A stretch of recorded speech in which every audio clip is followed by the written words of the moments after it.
Welcome, my friends. You're listening to Be On Air, your companion for launching and growing your own podcast. I'm your host, Kaylee Marks. This show is all about the transformational journey of sharing your message through podcasting and entrepreneurship. Learn from diverse experts and guides as we dive into the heart of podcasting, branding, and online business and share blueprints to achieve your purpose. If you haven't already, please subscribe. And if you want to start a podcast or want to grow your show, I invite you to book a free strategy session with me via the link in my show notes or on my website. That's all for now. I hope you enjoy the show, and I'll see you on the other side.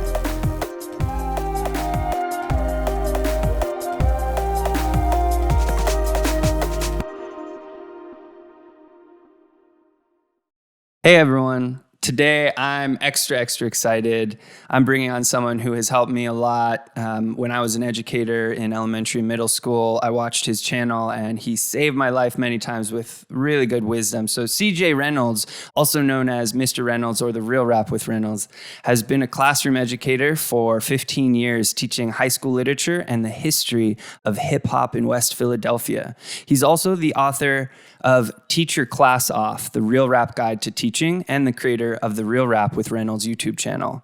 Reynolds' book and the YouTube channel give viewers an authentic glimpse into what it looks like to teach high school in the inner city, while at the same time helping new and veteran teachers be the teacher they always wanted to be. His bare bones teaching philosophy is simple. In the classroom, relationships are king, and education is only ever about the students.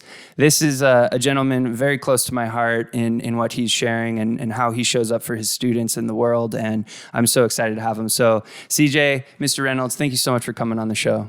Thanks, man. I really appreciate it. I have a ton of questions, and we'll see how far we can get. But the first thing I wanted to jump off on is just like, who is your favorite teacher, or who was your favorite teacher? So I never had one growing up. I think that's part of the reason I got into education. I had teachers I had good teachers.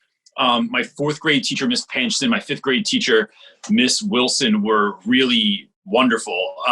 But I never had like that teacher that made me want to go into teaching until I was already just about into teaching, and I student taught for this guy named Mr. Z at Winslow Township High School in New Jersey. And he was like the greatest teacher I've ever seen in my life. It was like out of a movie or something like that. He was just incredible. And I was really lucky to teach next to him and to have him as a mentor. So yeah, that's probably, but again, he was a student teaching with me. It was not like someone that I kind of grew up with. That's super interesting. Yeah. So it's almost like the absence of that guide and mentor early on was maybe partly what spurred you. But then when you were older and you were, I guess, student teaching, I'm curious, like what were some of the things that made you feel that way towards him? What was he doing that was different than what you got growing up?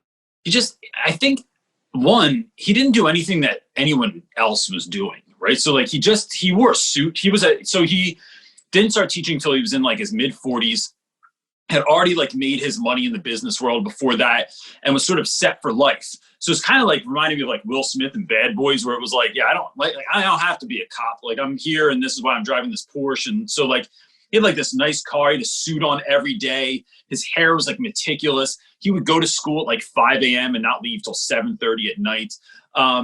And his room was the best room that I'd ever been in anyway. And it was like, because he just really cared about like the kids coming in and having like a really special space. And then he was just involved in everything, but he was the kind of guy that could get on stage in an auditorium where like no one was even listening to the principal and just say, hey everyone, I need your attention. And like in seconds, everyone's quiet and paying attention to him. Like he just kind of like, I don't know, he just did this thing where it just made kids like pay attention, made kids want to be around him. He would do stuff like he would teach kids to drive. He would get kids like suits for the dance if they didn't have one, and just was going places and doing things. And I just think like blessing young people in a way that I had never seen a teacher do before. That was like, it was beyond academics. And that was what really kind of drew me to him. Wow, I love how you said that. Yeah, he was blessing people. He was giving blessings. I felt like that devotion to the students and to their experience and to giving them an environment that would help them connect with what they were learning, and that's really powerful. It reminds me of one of my favorite teachers, who I sadly didn't get that much time with, but the respect is what commands the attention, not the fear or the power. It was respect, and it was something deeper. And I think, I was listening to your podcast today, the Sunday night teacher talk. Am I getting that right? And you were talking about that a bit in the one episode I was listening to, which is like sometimes people go in trying to do too much. And I know I'm guilty of this, of like trying to control a situation because I think, oh, I'm the teacher. I need to control this and I have to, exert my willpower on it. But you mentioned this great thing of just like, talk to this student, like okay, you don't want to do this. Like what is it that you don't like about it? What is it that you would like to do instead? And kind of giving them some more ownership over their education. That really spoke to me. Yeah, I think it's crucial. It's the difference between like trying to stop a wave and surfing a wave, right? That you're just kind of moving with it. And I don't let kids' behavior, one, define me. So if someone comes in my class and someone's acting out of pocket, like I don't let that define like what kind of teacher I am. That student's going through their own thing and we'll figure it out. And maybe, oh, you showed up. Hey, can you help me figure this out also with this young person? Because that's just what they need, is someone to listen to, someone to talk to, someone to give them ownership. Classrooms are often just treated like dictatorships, and it's not. I'm not a dictator, I'm a facilitator. And we have to work as part of a community together to get to where we want to go. And yeah.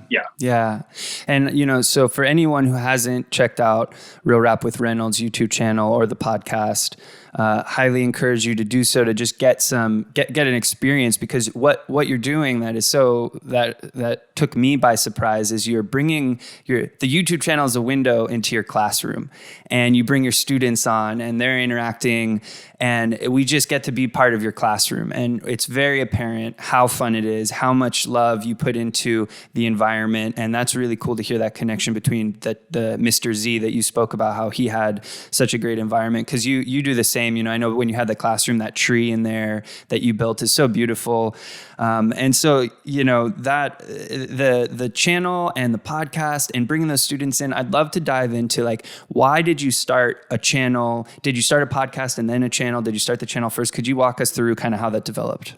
I started posting stuff on Instagram as just a joke, like silly things I do in the classroom. Like I use this giant hand on a stick to collect papers, because I just think it's funny. And it's really practical also, because it's all awkward when we walk down the aisle and it's like your butt and the proximity to someone's face is just awkward. It's an awkward moment for a teacher. So I just use the hand on a stick, or these bubble microphones that we use that look like a microphone, and then it unscrews and it becomes a bubble wand. And so I started posting that stuff. And I was really surprised that people were watching what I was doing and then started doing it. So when I would post about, we have cereal day in our classroom, because I think that pizza parties are really boring, but cereal parties are like amazing and every kid loves it. So we just have cereal day where we eat cereal with the least nutritional value, and it builds a sense of community that is like, if you have a hard class, eat cereal with them. I'm telling you, it will get better, right? So in doing that, some woman hit me back with a DM and she was like, hey, I teach in Mexico and I did cereal day with my students and it went so great. Like it changed our classroom because we just like sat around and we talked. And then when we had to do work the next day, it was just like, we all had this shared experience to pull from. And I thought, man, first of all, I don't know why, because probably I'm just an idiot, but like, I didn't know they had all this cereal in Mexico. I don't know what the cereal, situation is outside the United States. But there were these kids like that I never met in a town that I've never been to in a different part of the world that were doing cereal day. And then that happened in like South Korea, it happened in Germany, it happened in South Africa, where folks were just sending me pictures of like, hey, I saw this. And so that came first. And then that was like, well, maybe we should do this on YouTube and make longer form content. There's a number of reasons as to why I do that. And then everything I've done since then has been based on two things. One, I realized that your ordinary is someone else's extraordinary. the stuff you do on a daily basis that you think is so normal, or you've been sort of desensitized to it, somebody else might hear and go, no, that's exactly what I need to hear. So I don't pretend that like what I'm doing is like extraordinary. Like I have kids that will tell you every day that like, nope, Reynolds was less than extraordinary today. It was basically like we basically survived school today. But I don't know how the rest of the world's going to perceive it. And then the second thing that's driven everything has been, we started a podcast because people didn't want to use their data on their phones listening to YouTube, or they were using up their data. So they were like, could you put it on a podcast so I could download it? Yes. The book came from somebody was like, hey, I'd love to have all these lessons like in a book. Could you make a book? Yep. So like everything we've done has been out of necessity, out of just like folks at like, so when we make the audio book, it's because I have like several folks that are part of our community that are visually impaired that are like, can you make an audiobook? And it's like, yep, we'll figure it. I don't know how, but we'll figure out how to make an audiobook now. So that's kind of how everything has come about. Wow. So it's like crowdsourced almost. It was out of the audience requesting from you. So oftentimes I was just listening to a Seth Godin interview and this idea of providing value. And sometimes we don't know how to do that. It sounds like from the beginning, like this point of our ordinary is someone else's extraordinary. It was almost like these things you were doing that seemed just like stuff for you to accomplish goals in the classroom were actually going viral and going international. And it kind of spawned like just this community of people who wanted more from you and wanted to see what else you were creating. Yeah. So Seth Godin has this great quote that says, people like us do things like this. And I love that quote so much because it's not so much about excluding others, but some people watch my stuff and they don't get down with it. So I've had people comment and they're like, nope, I'd never do that. I'd write that kid up. I'd call home. I would do this or that. Or they see some of the stuff that I do as sort of questionable. Like, I don't know, like I do wacky stuff in the classroom, but I know my audience, I know my students. So like if I put tape in someone's hair, it's really fun. It's a really great, it's hilarious. And if I know the guy and if it's one of my students that I've known for 3 years and he's walking down the hallway and he has tape in his hair, nobody says anything because they all know that Reynolds put tape in your hair. Or if I do like interviewing kids in the hallway about why they're late, if we do the floor is lava and that's how I get kids to hurry up in the hallway, bro, I'll tell you what, you gotta be faster because the floor is lava right now. These are like ridiculous things that we do that some people don't like, but it's other stuff that people are like, that get it, they want to do also. So I love that idea of like people like us do things like this because it includes folks that are, I think of our community as like the island of misfit toys from the Rudolph the Red-Nosed Reindeer movie, where it's like, you might look at that island and think that that's a bunch of broken toys. It's the water pistol that shoots jelly or the Charlie in the box. But that's been my crew my whole life. Like since high school, that's been like I've been a part of that slightly left of center group. And to find that community in the world that wants to do this kind of stuff too is so empowering because it just makes you realize that you're not alone and that other people want to get down like this too. And that's so exciting to me. Oh, that is so exciting. And I think the that idea of like even if you niche down into such a small group, there's still so many people on the planet that's like more friends than you need in a couple lifetimes. So there's plenty of like-minded souls, and like nothing is going to appeal to everyone, and we just can't win that battle. So the best thing we can do is find our individuality and share that as authentically as possible. And that's something that you do so awesomely. And so I want to talk a little bit more about just like this new generation of teaching. And for podcasters listening, part of the reason why I brought CJ, Mr. Reynolds on is because we are teaching. We are bringing knowledge to people one way or another. We're bringing something to, maybe maybe we don't consider them as our students, but how, we are sharing with them. And so this whole COVID thing has completely changed the way that we can teach and interact. And I was listening to a little bit about your first week going virtual and stuff. And I kind of have a question for you. Like, how do you see the future of education in the digital age? COVID, no COVID, just, with podcasts, with webinars, with all these virtual summits, like where do you see things going and how are you using it differently now? And could you just share a little bit about your vision for the future? Yeah. Gary Vee has this really great quote talking about how like what we're doing, he talks about day trading attention. And so what we want is attention. And so even in school, that's what teachers always want, right? Can I get your attention up here? Guys, look at the board, do this. Everyone sit down. Everyone, are you listening to me? Did you follow you're not listening to directions. Why are you touching that kid over there? Like, it is a constant battle for attention. I just think that it's so interesting to me that educators constantly just expect attention, because we all have this thought of like who we were when we were younger. I would have never done that. I would have never gotten away with that. But yeah, like that's why you became a teacher, because you liked school or because it fit for you. But I think if we're thinking about all the students, if we're thinking about where kids come from, what their issues are at home, what their issues are outside of the class, and then we try to get to know the whole kid, right? Like, what are you into outside of school? Like dirt bikes, video games, building computers, making puppets. I had a kid last year that played polo, and never knew a kid in West Philadelphia that played polo in my life. Like, I don't even know where you get a horse, and I have zero idea. Like, I had to go to matches to like go figure this out. But like, when you know what kids are really into, then you start looking at technology, not as just like a nice to have in your classroom, but if somebody likes speaking, if they have ideas, if they're into tech, and you're like, say, hey, how about we create a like a project or some sort of like after school program based around podcasting or vlogging or what have you.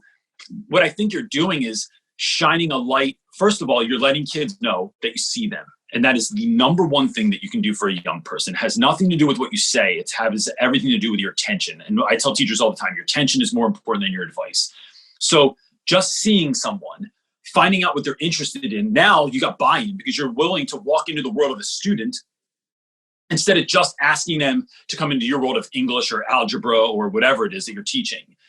And when we do that, we are creating a relationship with someone that builds buy-in. So now if I'm saying, yo, let's do a podcast or let's do whatever it is that you're doing, you're going to have students that want to do it.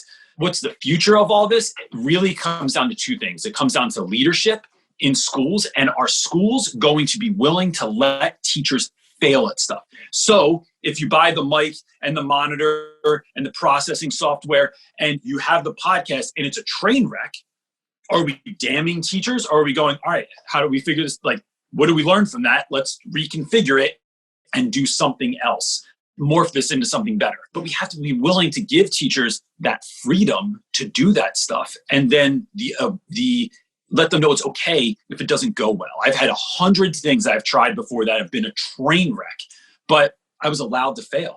And then the second thing is teachers that just have courage to do it. It's like, teaching is a confidence game, man. To look at some kid in the back of the class at me mugging you and ask him to pay attention, to ask a kid what's really going on, and you don't know what that answer is going to be. It could be some stuff that you're just like, bro, that was more than I ever thought I'd hear in my life.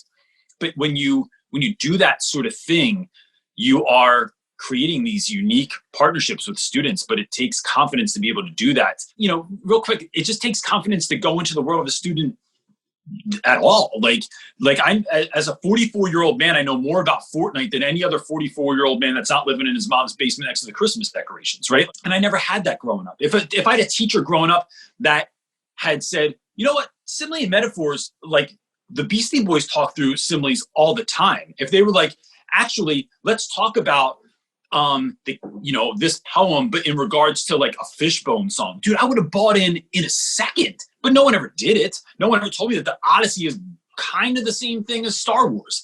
But if they did, I would have been like, wait, what? Hold on. Did you just reference like my favorite movie of all time? And it would have been game on. So I think, but it takes that confidence to be able to go into that world of the kids to do that stuff. Absolutely. Yeah, there's so many great things in there that you were saying, and it's that piece about schools allowing teachers to fail is the same thing as teachers allowing students to fail and explore. And it is that explore, and it is the play. It is playing that actually gives us access to so much inspiration and so many new ideas and so many solutions that we wouldn't if we're just trying to play it safe. And so I feel like that's such an important thing. And I mean, this year was just crazy, and my after school programs were cut in March. And so I went fully online, and I didn't do much work. I worked with a couple youth, just one-off on Zoom. But I'm curious, like this whole summer, how like that must have affected your students so much, and how were you able to kind of stay in touch with them and just like be with your class through this crazy time? Because I can tell that you forge these strong relationships with your students, and they look up to you and trust you. It's just pivoting, right? Teachers are masters at making something from nothing, right? Of having no budget and figuring out a room based on crap you found in someone's trash, your grandmom's basement, the thrift store, a yard sale, and then you can figure that into something that looks like a place that kids want to be. Like my whole room is created out of like stuff I basically found. So like you referenced like my driftwood tree that I have, this like 9-foot driftwood tree in my room. It's just wood from the river, from the Delaware River, that I like put in my kid's wheelbarrow and then like drug it home and then like built this thing. But I just think that this time in history is no different. It is, how are we going to help children succeed? Because if education is only ever about students, how are we focusing on kids and just moving the needle? So it's been a lot of reimagining. It's been a lot of like Zoom calls with students from school. It's been finding out kids' usernames, like sharing usernames and playing Fortnite with kids, playing Among Us with kids, watching the same movies as they're watching, and then being like, yo, if anyone wants to meet up on Friday night, I'm just eating cereal and talking about like whatever it is, and then and talking about Netflix. And then we just meet up and everyone's eating cereal and talking about Netflix. It's just finding these ways to connect with young people. And then for class, it's like the bar is set so incredibly low right now for what passes as engaging. Because look, teachers are, and by all rights, I mean, they're exhausted. This is like 12 and 18-hour days. So I decided to get rid of the 12 to 18-hour days. I work from 8 to 4 every day, and that's it, unless I'm just chilling with dudes. But like, that's all I work. And then I have time and energy to put into other things, to come up with creative lessons, to change my background, to use sound effects, to look up videos online, like just have random weird pop-in things. Like I have all these things around me that are like just weird props that I use in class. And sometimes it's not even to get laughs. It's just because I want kids to go, yo, Reynolds, what are you doing now? And then that makes other kids turn on their camera. It makes them pay attention for a second because, I have whatever it is I'm using that day, fake mustaches, or I put mustaches on my eyebrows and make it look like I have giant eyebrows. And then I just pretend that they're not really there. And I don't know what you're talking. Bro, what are you talking about? Like, this is like what I just look like. Or we're in different glasses. We're in robot arms. The bottom line is like finding things that might make a child want to pay attention for a moment. And then, as always, reminding them as to why we are doing what we're doing. When you know why, you're far more apt to do something. When you just think it's just work, or I just got to do this, or it's the grind, it just takes all the fun out of it. So it's like trying to find ways to have fun no matter what. Like, put me in a cardboard box with like, a bunch of kids, and like, well, we're going to figure something out, man. We're going to make it into a spaceship or something. But it's just reimagining, looking around you for what you can use to make things magical. Yeah, I love that. You mentioned magic. I feel like there's an element of magic and performance in kind of how you show up and keep the engagement and are delivering surprises and things that are unexpected. And probably having the channel was that too for your classes. I'm curious, like, what was that like for the class, and how did that change how you taught to kind of have that classroom be digitized? I don't mean now, I mean like on the YouTube channel.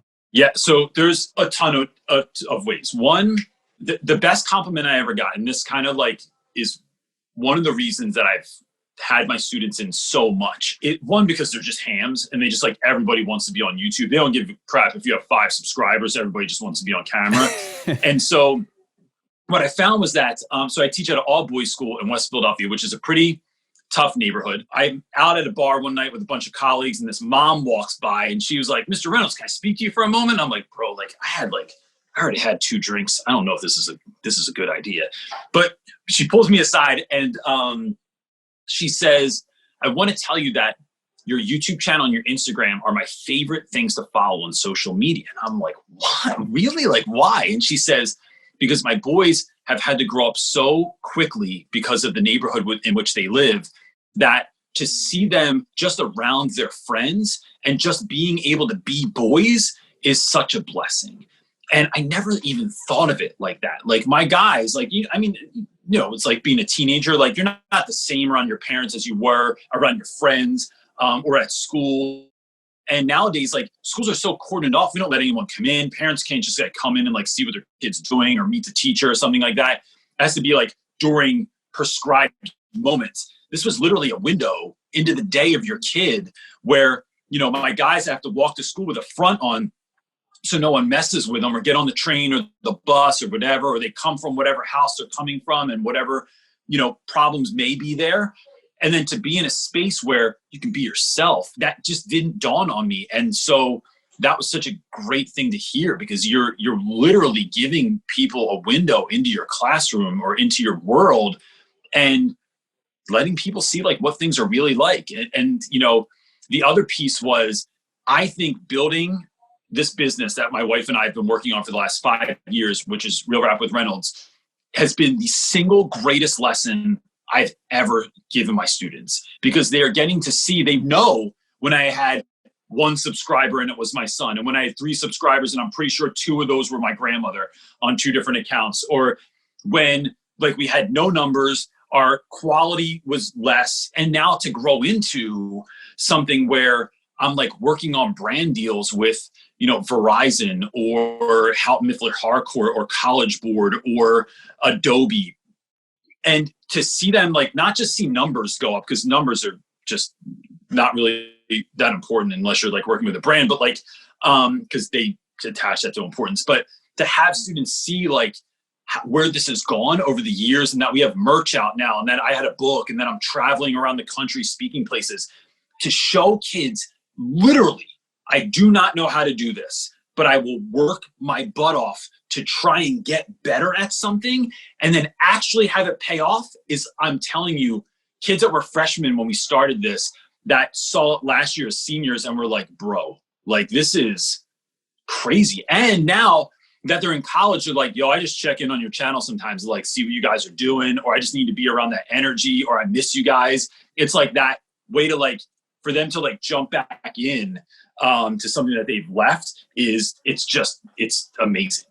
Whoa. I don't even know if I can, like the implications of all that are really profound and beautiful, to have this virtual documentation that's living and continually refreshed. And it transcends school and college and community. It's this other thing that's coming out of it. And that's really beautiful. And I'm curious, like, have any of your students gone on to create their own channels and brands as a result of just being around you doing that? Kids have tried. No one has. So brands, yes, but like not YouTube channels, because everyone thinks they want a YouTube channel until they start doing it and they realize like, oh, bro, this is like really difficult. Just that act of consistency. So we did an experiment in 2019. I ran every day for a year.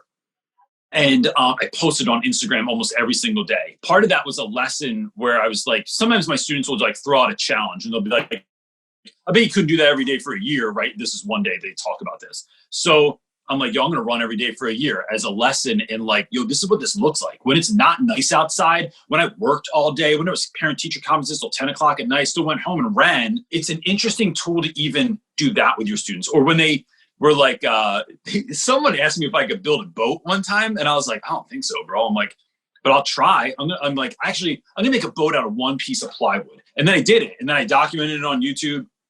And I took it out to the Delaware River and like it freaking floated. It was like wow. Amazing moment in my life, right? It's a really great tool for that too, to show kids that things that are, hard or worth doing, that consistency really, really matters in life.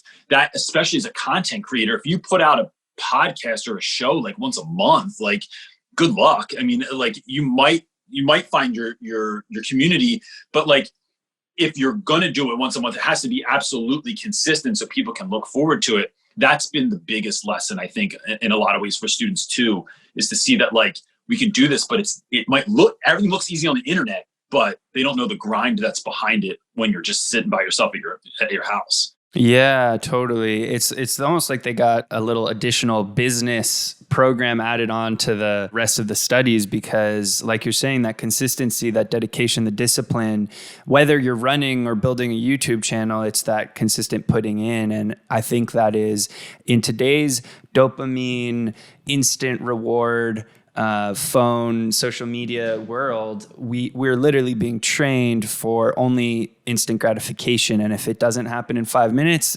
it's no point in keep trying. And so I think that is invaluable lesson, so essential, something that I have to keep kind of working on with myself is to look at things with a longer timeline, allow more time for things to happen. And I think one of the keys to that is to connect with our purpose and to connect with something that we truly love. Otherwise, it's not going to float. We're not going to be able to keep going, or it's going to be torture to keep doing that. So I think that's really exciting. So I imagine you started doing you did your own editing in the beginning. Did that continue the whole time? Did you outsource it eventually? Are you outsourcing it now? Like, what was the workload like? Yeah. So I started recording on my iPhone 4 and editing on iMovie on my iPhone 4.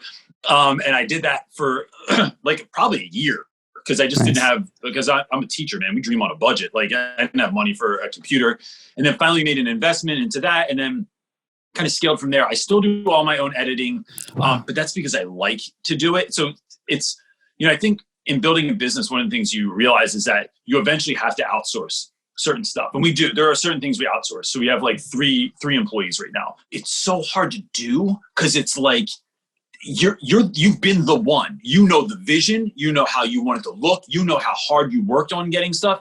So to give something to someone else and because what you're doing is you when you show up, you're making a promise to your audience. You're promising a level of quality. You're promising a certain state of mind. You're promising like a certain energy. And I try to never come in under that, right? I want to show up like I'm an actual professional. And so when outsourcing, we're in the process of we just found a new editor, that's someone that's going to help me make far more content than what I'm capable of doing right now. It's nerve-wracking to be able to do that, so the guy that does my podcast, the people that answer my emails, the people that set up brand deals and do my calendar for me and stuff, it's it's hard. It's like sending your baby to school and then you're just like, damn, all right, hope you do a good job. And this isn't a train wreck. But so that's kind of that's what it's so true. Far. The delegation piece and it is key to scale. In the growth of your channel specifically, was there like a very specific turning point where it was like, oh man, I'm grinding. This is super hard. There's 3 subscribers. And then, oh my God, something happened. And it's like, this is different. Like this is a new realm. Was there a turning point or was it way more gradual than that? No, it's been super gradual. And I think some of that is I'm old dude on YouTube, right? Like most of the people are young and super attractive or really cute. And because I think part of what YouTube allows us to do, part of what Instagram allows us to do is see it before you can be it, right? It is this idea of seeing someone do something and then going, oh, I could do that. And that's part of the reason we started the YouTube channel. It's part of the mission behind what we're doing is to help people see this isn't it's not easy, but it's not as hard as you think. And so I can walk you through the steps to be the teacher that you feel like you were called to be. And so for us, every time I thought was going to be a hit, so we got to go to VaynerMedia in New York City and meet with Gary Vaynerchuk a few years ago. And then we thought, all right, this is it, man. We're going to pop. We got all these things ready ahead of time to be able to have merch and dial in our branding and stuff like that. And then it happened and it was a boost, but it wasn't we just blew up. We went back to VaynerMedia again. And since then I've had really what I think are really interesting people on from other YouTubers that have huge numbers. And what I found was that none of that matters, right? It's just it's putting out something that's worth watching, worth engaging with. It's knowing that your ordinary is somebody else's extraordinary, right? And you can't really, so in my mind, I think oh, the people that are going to watch my YouTube channel are new and newer, between senior year of college and third year of teaching. That's like my target. And what I'm finding is like, dude, I have people that hit me up that are like, yo, I've been in the game for 30 years. And I'm just tired of teaching. I'm tired of the kids. I'm so burnt out over this. And then they come to the channel to find inspiration or motivation or connection, that they're the people that are in the Facebook group just because, and maybe they're not even burnt out. They're like a part of our Facebook group because they want to they're like, yo, bro, I do the same thing. Let me bring some fire and like add it on. We'll pour gasoline on the fire. That it's like kids that are in high school that hit me up and they're like, yo, I wanted to be a teacher my whole life and I found your channel and I love what you're doing. So I'd say the number one thing that we've done is, one, you can't let numbers throw you off. It is the thing that people let be the determining factor. How many downloads you have, how many likes you have, how many subscribers you have. You have to get rid of that because one of my heroes, Mr. Rogers, said, simple and deep is better than wide and complex. And the idea there is that if you have 3 people watching your channel that you don't know in person, reach out to them.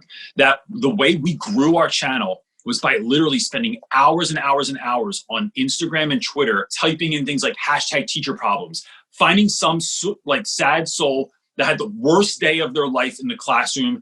They tweeted about it and friggin' nobody, like they have 25 friends that follow them on Twitter. Like nobody said like, sorry you had a bad day. Did you think about this? Like no advice, no attention at all. You're finding those folks and then just saying, hey, look, I remember what it was like being a first year teacher. It's really difficult. If I can ever help with anything, please let me know. They have no friggin' clue who this old dude is that's like hitting them up on Twitter. And then when they follow the rabbit trail back and they see who I am and what I do, it makes sense to them. But it's really like extending that olive branch and just showing up for people and letting them know that they're seen and that they can do it. And I think that genuine care has been how we've been able to build a community that we're a part of now. This is so cool to hear this from you, and it's very similar in the purely podcasting world. People get down on the numbers.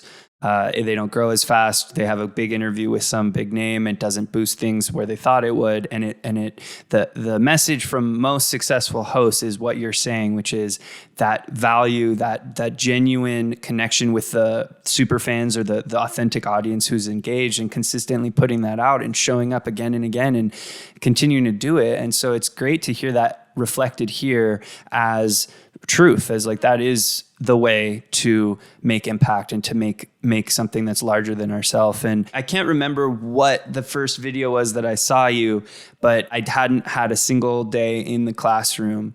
And I watched your classroom management things, and that, I felt like I was equipped to go in with some understanding of what I could expect to go wrong. And, everything still went wrong over and over and over and over again. And there was days where I felt like crying because I felt like I failed them and I was just like being a mean person and trying to get them to do what I wanted. And there was other days where I would wanted to cry out of happiness because we genuinely connected and something greater happened and we were like freestyling or something and they wanted me to keep going. And it was like just these moments of connection. And I felt like I had so much more tools. So that power to impact people outside of our own little sphere is what excites me about podcasting. And that's why I call this show Be On Air, because I believe we have this power to put our voice on the airwaves and to communicate with the global community.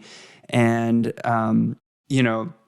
you're teaching the global classroom, right, with your channel, and that's opening up. And then all these people are coming together and sharing with you how you impacted them, or sharing ideas or inspiration, and it's growing and growing and growing. And I do get this feeling that we're all in this classroom together.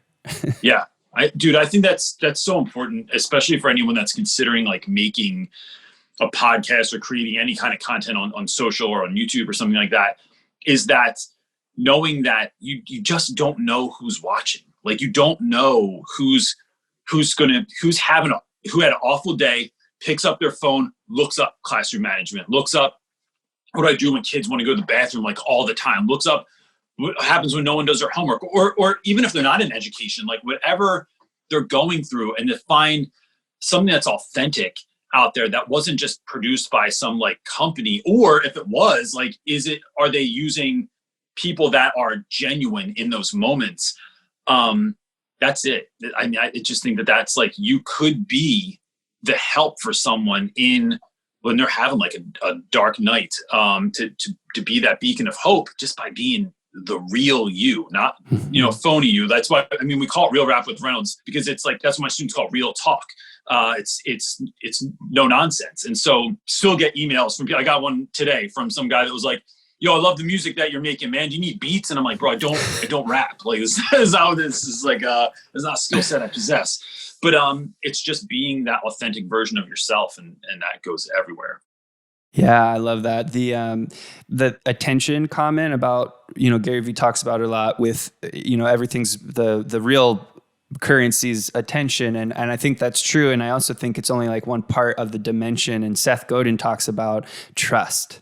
And I think that's what you're talking about is that's a even deeper piece. Like, you can have tons of attention and it's a vanity metric, but you have trust from 5 people and that's a tribe. That's something that's going to create change in the world. And so I think that's really beautiful. And one of the messages I'm hearing from you is just like, even in the earlier days, people were coming out of the woodwork being like, hey, this is really wonderful. I love seeing into here. And it's like, I think that's what keeps us going as content creators and podcasters, is that feedback from the audience and hearing that what we're doing isn't falling on deaf ears and it is somehow creating some sort of positive impact. And, I want to zoom out into a more like topical thing, because there's so much content out there and there's so many inspiring people like yourself out there. And I'm curious for you as a teacher, building lesson plans and just always, I'm sure, coming across memes and gadgets and things.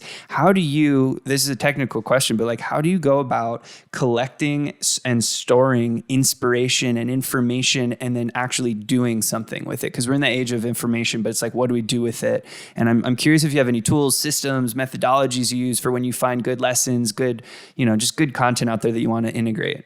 I literally just cleaned this up today. My desk back here was covered with Post-it notes. I have Post-it notes. My workstation usually looks like, I don't know, like one of those murder mystery movies where like someone has like stuff like pinned all over the wall and string. Yeah, that's what I'm just like, look like I'm trying to get to the bottom of the case all the time. That's cool. And so then what I typically do is like, I'm always looking for inspiration everywhere, right? So like whether that, and I get more inspiration from like business books that I read that inform my classroom practices than almost any teacher book that I read. So like, it's not listening to a podcast on business and just thinking about like, how can I use this in my business? It's like, well, are there any tools to use anywhere, right? Because good practices are just good practices. Like, I think there's more to learn about student-teacher relationships through, like, if you just thought of your students as like, what if you had like good customer care? Like, what if you had just like good, like your customer service was on point? When you do that, when your customer service is on point, you're trying to see someone, trying to hear their problem, trying to come to a collaborative decision as to like how this is going to work out best for both parties, instead of just being like a jerk about it, So I'm always looking for it everywhere. I think Pinterest is fascinating because especially when I think about like classroom design, I never look at other teachers and what they're doing. I look at like, what is like Anthropologie's like seasonal decor look like this year? Like what kind, because they just think out of the box. Like, so in my classroom, I had these flying books in my room that came from Anthropologie. That's where that came from, was this Anthropologie setup that they had in one of their stores. And the cool thing about their stores is like, they never look the same all the time. I like going down rabbit holes. There's like where I'll find like an editor that I really like, or like a graphic designer that I really like, or listening to podcasts like Debbie Millman's Design Matters, right? So I'll find somebody that I like, and then you just go down rabbit holes. And then I'm constantly screenshotting stuff or, taking pictures of it. And then what I do with all of that is, even when I write notes, I take pictures of everything and I just have like master files on my desk. Now, look, the idea there is not that you always have to go back and touch that stuff again, right? You never have, like, sometimes I never read, and I have tons of those field notebooks in my house, tons of them. Sometimes, yep, there you go. It is something that I don't always have to go back and read. The practice is that I'm constantly looking for stuff, right? It's like being a DJ. You're constantly digging in crates, trying to look for new sounds, new music, new samples you can use on your songs. You're not going to use all that stuff but it's the practice of looking for that stuff constantly that is, I just think it keeps you in a frame of mind where like, oh, we went from virtual learning to like back to school, or, oh, this year I'm stuck in a cart. Like, I wish I had a teacher cart. I'd have the greatest teacher cart that ever lived in the history of the world. I would have like bubbles that came off. There'd be lights. It'd be like a party in the hallway. And so, but it's because you're constantly in that mindset of looking at things from a different angle and looking for inspiration everywhere you go. I love that. I love that. Yeah. Have you heard of this app called Notion? My assistant tries to get me to use Notion all the time. I just haven't taken the plunge. Yeah, it's interesting. I also use this system called bullet journaling, using a bullet journal, and there's like a whole system for how you track and log things. I've tried a lot of stuff. I still rely heavily on Trello, Kanban board system, but Notion is really interesting because it's this infinitely deep note journal page thing that you can go in all the like as deep in as you need. And what I've been doing, because I think I'm like you in that sense, I'm always collecting things, but it gets super overwhelming.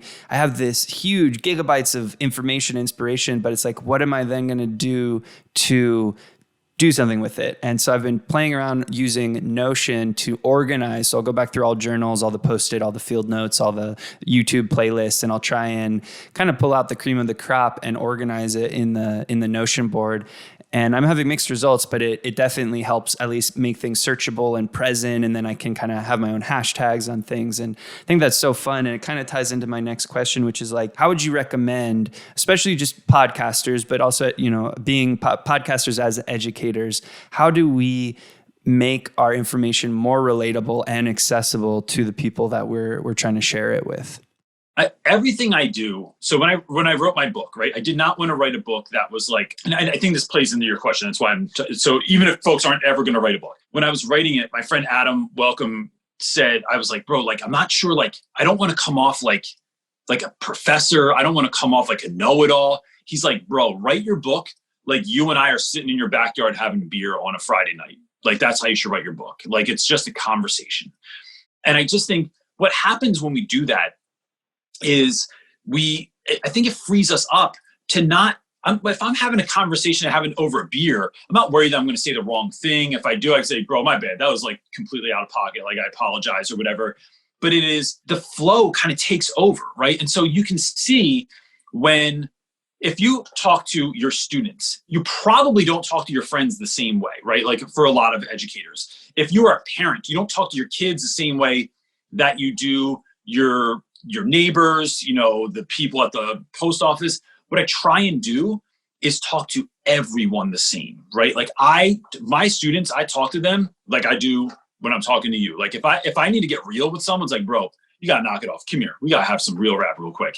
And then we have real conversations about stuff where I break things down in a way that kids just understand it. And the same thing is with teaching with teachers. I think, authenticity in this space is so important, because it was just funny because Seth Godin just talked about this in a podcast I listened to the other day. He said he thinks authenticity is overrated, but within regards to what we're doing, telling people that you have bad days when you teach, I think it lowers the bar. That it's like, oh, you're not on 11 every single day. You're not crushing it every single day. This isn't like a movie every single day. Like, no, some days are really difficult. Some days, like, I've had people that, what do I do when people die in my family and then I have to go teach the next day? What do I do when a student has a family member that gets murdered? Or what do I do when one of my students gets, unfortunately, we've had a number of kids over the years get killed to any number of reasons. And so it's like, so how do you show back up to school with that heartbreak, right? Like, you can't be on 11 every day. This is not Disney World. And so how are we, I think in the space of podcasts, it is, how are you bringing your authentic voice? And then what are people looking for? Like, what does that voice sound like? So for me, I mean, Real Rap with Reynolds is really just trying to, what we're saying is that we are creating pathways and pipelines to help teachers be the teachers they were called to be. And I think that for me looks like being a well-rounded individual, that of course I want to succeed. I want my business to succeed. I want my students to succeed. I want to go into school and have a great time every single day. But when that doesn't happen, can I note that? And then how am I going to grow out of that? It is that piece of authenticity, of transparency. I'm not trying. If you came into my room, you'd see exactly what you see on YouTube. It is no different. I talk to the kids the same way. I do the same stuff. That is empowering, because I don't have to be something else, right? Like I can be a failure and still show up and be like, let me share this train wreck that happened today. When this like class I thought was going to be awesome. I thought this lesson was going to be great. This trip was going to be great. And like, it just fell to pieces. I can still show up and be real. And then what everyone's waiting for is that hope. How am I going to come out of it? Because you always come out of it. And then I can share that story as well.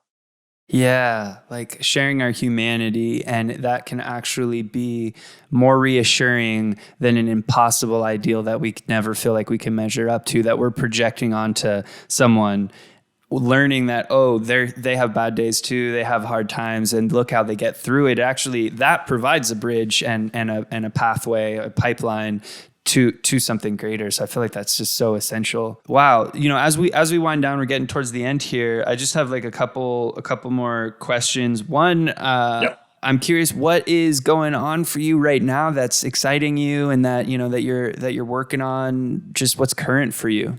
So, 2019 into 2020 was like nonstop speaking, finishing the book, really trying to fine tune some things that we were working on. And then COVID hits, and it's like, I was probably just like most of the country. I was like, just, drinking beer and eating cookie dough all day, thinking like, this is the end anyway. It doesn't matter anymore. But what it's really done for us is it has, like, speaking has come to a halt because no one's having speakers unless it's virtual. And those are, what we're seeing is that, like, the last thing teachers want to do is sit in front of a computer to watch somebody else talk when it's like, dude, I've been doing this all day. Like, this is literally, it's the last thing I can think of that I want to do. So what we've really been working on is like trying to help businesses and getting to work with all these really great companies that have come out of nowhere that are like, hey, we need to be in the online space in a real way, like yesterday. Can we partner on in doing something? And that has been like, I never thought I'd have like some Fortune 500 company, like, bro, like I'm literally sitting in my laundry room right now. Like if you see the other side of me, there's like tons of laundry we're working on. There's like kitchen cabinets that are half built from IKEA that I'm putting up together for my kitchen. It's like real life is happening. And then but then you're on the phone with someone and they're like, oh yeah, like the people from TikTok like want to have a conversation with you, and you're like, what? Like what?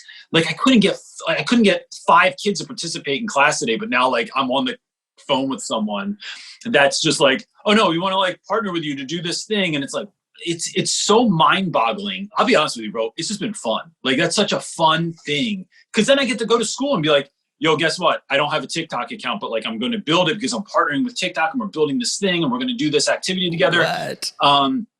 And the kids are like, what are you even talking about? So again, it all comes back in many, many ways to just fulfilling our mission with our company, which is like, we want to be an answer to prayer. We want to be a blessing to people and help people where we can. And just all this stuff just allows you to do it even more, is just awesome. It's super fun. That is so epic to hear and inspiring, and just the fact that you're having fun with it still is extra inspiring, and the realness of being in the laundry room. I love that. I'm curious, just for the benefit of myself and anyone who's listening, if you could only name 2 books, what 2 books would you name? I would say Tattoos on the Heart by Father Gregory Boyle is one of my favorite books. He's one of the greatest human beings ever. Runs this company he's a Jesuit priest in South Central Los Angeles that works with gang members and has created himself pathways and pipelines to help folks that have been caught up in the system to still live a life that's fulfilling. And even if you're not religious, like if you read that book, it will just fill you with a level of hope that you are like, bro, like I want to just change the world now too. Like it just fills you up. And I'd say one of my favorite books of all time, I read it every year, is called I Feel Great and You Will Too, which is a super cheesy title, but it's by this guy, Pat Croce, who used to own the Philadelphia 76ers. And one of the things I love about his book is it's kind of like how he came from like total blue collar family and then grew to becoming the owner of the Philadelphia 76ers. But like how he did it and how he had a good time. Like, I just think that like finding success and not having fun doing it is like such a waste of time. Like, do you think Willy Wonka ever went to work and was like, damn, the grind, the Oompa Loompas are just not churning the chocolate like I told them to. No, that guy has a friggin' blast every day, man. Yeah. And so that's an inspiration for me, is like, how can I go to work every day? How can I do YouTube every day? How can I do this business? How can I be a parent, a husband, a dog owner? And like, try to like enjoy the whole process. It's just fun. Like, I just enjoy doing it. So yeah, those are my top two. Those are awesome. I haven't heard of either of them. I'm super excited to check them out. I'm going to get them on my reading list, and definitely recommend everyone. I'm going to also get Teach Your Class Off, which I'm sure is available on Amazon, and I'll put all the links in the show notes. CJ Reynolds, I am so grateful for your time. You dropped so much wisdom. There was just like so much there to continue to meditate on. But I'm so grateful for your generosity and what you're doing, your mission. You really are touching lives and affecting students all over the world. So thank you so much for what you do and for the time that you shared with us today. I appreciate it, man. That really it means a lot. It's not lost on me. And look, I'm going to say this too, because I don't know if you hear this enough. I think creating podcasts like this is really, what you're doing is empowering other people to feel like they can actually do it. And that's a big deal. Like in a world that is very, very narcissistic, and not to be like, we're in an action movie, like in a world where everyone's narcissistic, but like, right, that's like the jam, right? That's what Instagram and stuff is about. But like, to be putting stuff out there that's just empowering other folks, good work, man. It's important, and I appreciate it.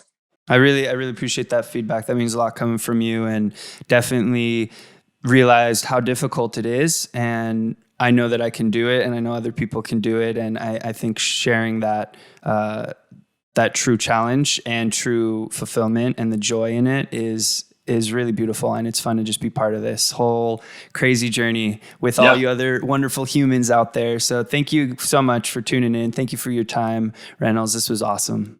My pleasure, bro. Appreciate it. Take care. All right, everyone. Thanks so much for tuning in to this episode of Be On Air. I hope you enjoyed it and are now one step closer to turning on your microphone and broadcasting your message to the world. I'd love to hear from you. Let me know how I can help you on your broadcasting journey by getting in touch with me, and maybe even apply for a strategy session if you want to discuss your podcast idea.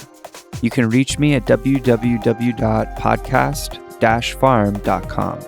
Till next time, my friends, I'm Kaylee Marks, and thanks for tuning in to Be On Air.